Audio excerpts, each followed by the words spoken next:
and welcome to Pampered Chef Live. This is our weekly cooking show. We're so excited to have you here. My name's Ashley, and I'm a Pampered Chef consultant from Canada, and I have been doing this for just over 6 years. I'd love to know where everybody else is watching from. Drop where you're watching from in the comments below here.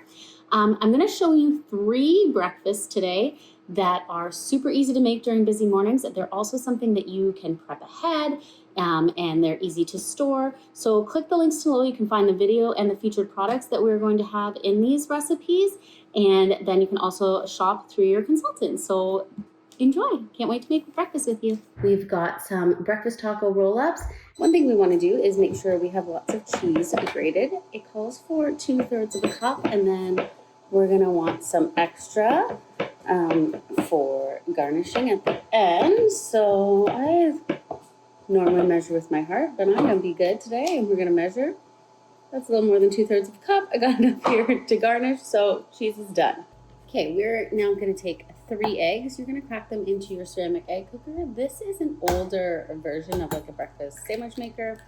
Somebody smashed my ceramic egg cooker, so we are doing this because it's pretty close to the same thing. So if you were using that one, it has like 1 hole in the top here, and you take it and shake it up. I'm not going to do that with this because I don't want to smash this one because it's retro and I can't get another one. So I'm going to do something else, and then you put in 1 teaspoon of Italian seasoning, and I'm just going to whisk it.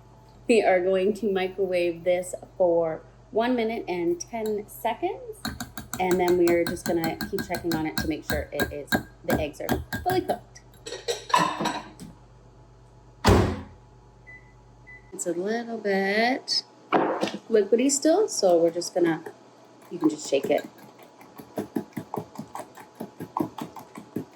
be like, I'm just doing that. And then we're gonna put it back in for 20 seconds at a time. Okay, so our eggs are cooked and ready to go, so we're just gonna set those off to the side. So we have some cooked sausage. This again, I'm using farmer sausage. The recipe calls for what sounds like a really yummy apple Gouda sausage. I would definitely do that, but I live in a very small town, so this is what we've got. So you're just going to throw that in your manual food processor. Mine right here, I have had since the party I attended 17 years ago, and it still works so well, and I absolutely love it. So I'm just going to finely chop that sausage. This is a fun way actually to get a little arm out of it too. You can switch it up. Practice using both hands. Okay, so once that is finely chopped like this, then we are going to add the other ingredients. So I'm just going to put in the broccoli, and then I'm going to put the cooked eggs in after because I do want the broccoli to be a little bit finer before I put my eggs in.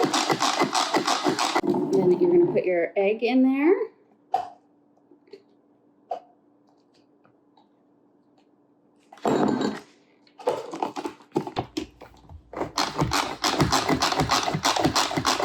Also great if you have a bit of a pickier eater because everything's all mixed together, so and it's little bites. So I'm going to pour everything in here with my cheese. Be careful when you take this out. Oh, you see when that didn't make it. You can always put that one back in. I don't like to waste, so I will pull all of this out. You probably don't need to be this specific, but I don't waste food, so there we go. Okay, so that's all mixed together. I'm just mixing in the cheese a little bit. Now we are going to assemble. I'm going to do 2 at a time because again, I've got the bigger wraps here. And you're just going to use your small scoop.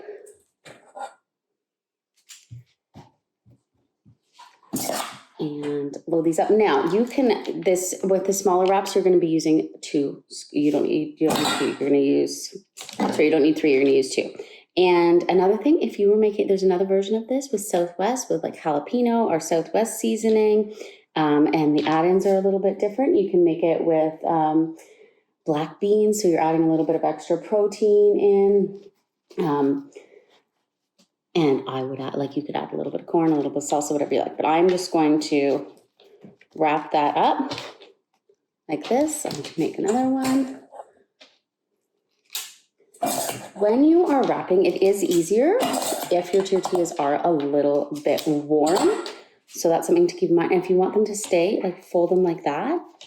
And then you're gonna slowly wrap in and pinch in as you go. Again, this is easier with a larger roll. So you can make them with, like most people are gonna do this probably with a smaller roll, but it is a little bit, you've got some extra carbs, but it is easier to roll a larger one. You just have a little bit more movement. Okay, so with this, you are just going to pump it up and you'll start to feel it pressurize. As you go, it gets harder to push up and down. So then you've got this. And my inability to, even though I was using a measuring cups, there was probably more cheese and more broccoli in these than there should have been. So I ended up with 6 large ones.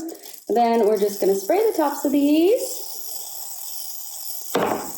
And then we're gonna pop them in a 400-degree oven and they're gonna come out golden brown, and then you can serve them right away. You can wrap them up, but I will show you when we're all finished. Tip when you're using stoneware, you do not wanna use this top rack. You wanna put your stones on the bottom rack whenever possible.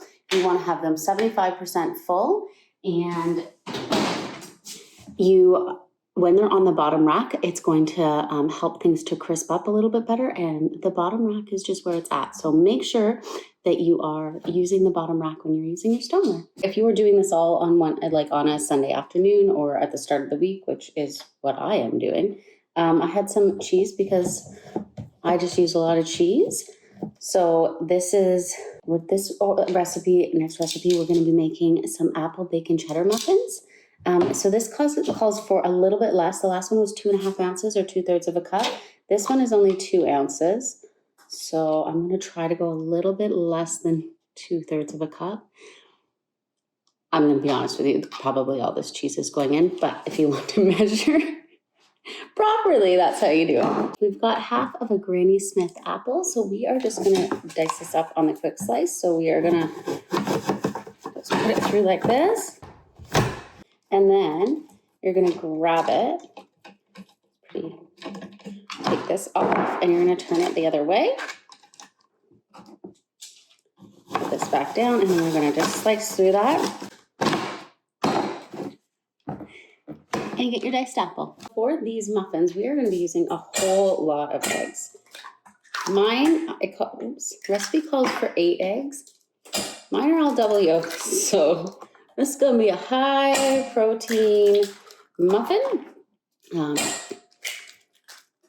But I'm using the full amount. Half a cup of milk. And then it is a 1/4 teaspoon of salt.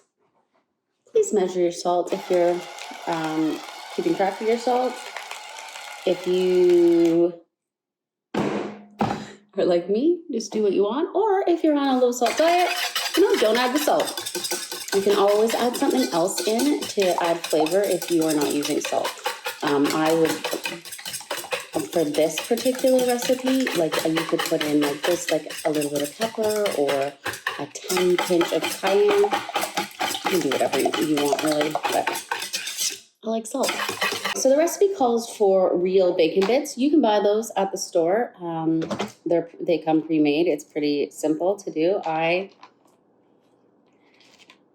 had bacon and I've never purchased bacon bits in my life.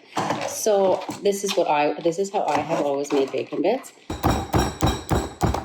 But I'm just chopping up all the bacon and then I'm gonna pop that in there, and look at my beautiful 17-year-old food chopper. Okay, so we're gonna pop our cheese in there, and then it calls for how much of this bacon? 1/3 of a cup of real bacon bits.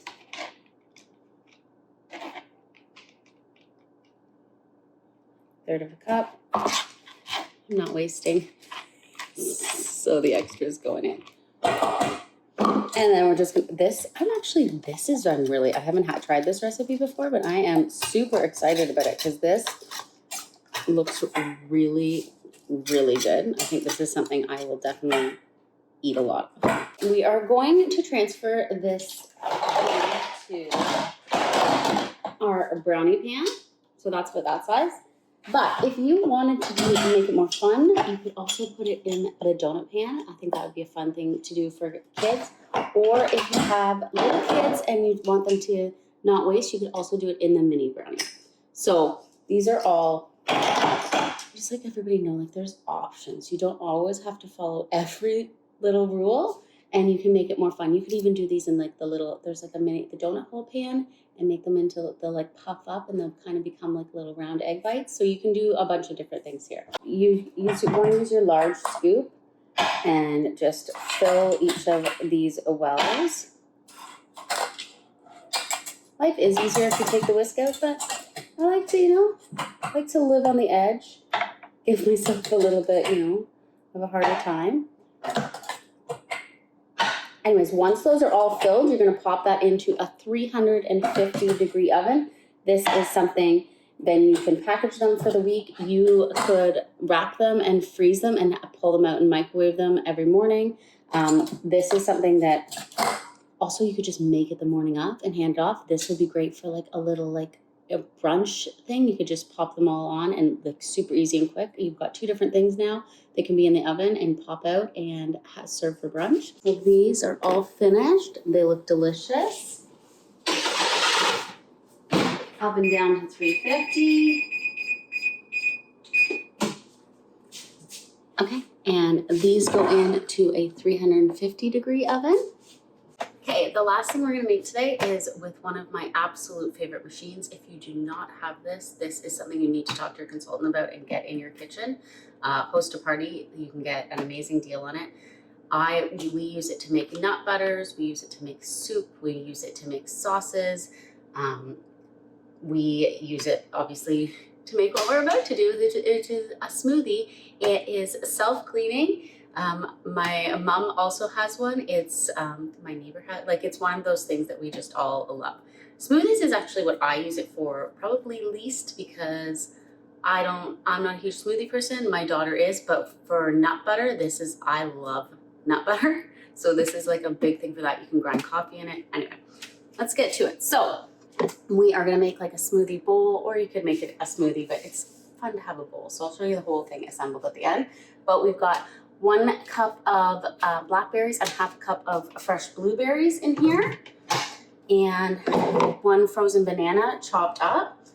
And then this is a 1/4 cup of unsalted cashews. It is the first time in my life I have bought unsalted nuts. If you buy unsalted nuts for a recipe like this and you are normally a salted nut eater, what I do is I throw them in a pan with a little bit of olive oil and a little bit of Himalayan sea salt and just toast them up, and then now you have salted nuts.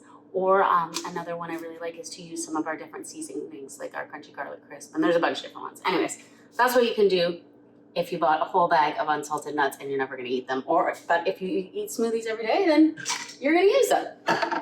1/4 cup of milk of your choice. A lot of people like almond milk, oat milk. This is whatever makes you happy. I use just regular old cow's milk. And then we've got a 1/4 cup of Greek yogurt. If you don't have this in your house, I don't have to tell you. Also 17 years old. My mom has one that's like from whenever Pampered Chef first came to Canada, so that's like 35 years.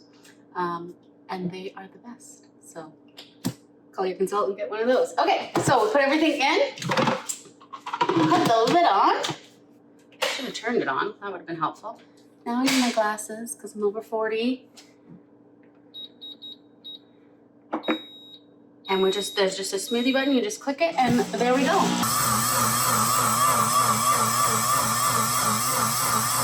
Okay, it'll tell you end and it will beep at you to remind you. So if you get distracted and the kids are screaming, don't worry, it's gonna tell you it's done. Just press cancel. Pop it off. Lid off.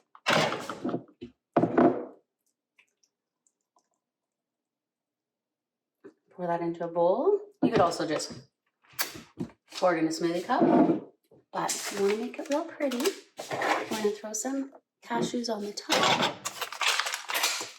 Can't see me up there. Throw a couple blueberries on top.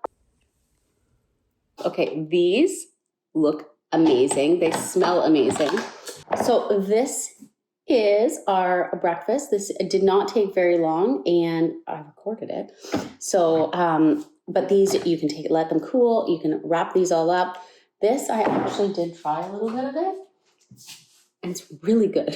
For someone who doesn't like smoothies, this was like really, really good. So if you have a smoothie lover, definitely try this. I think you're gonna love it.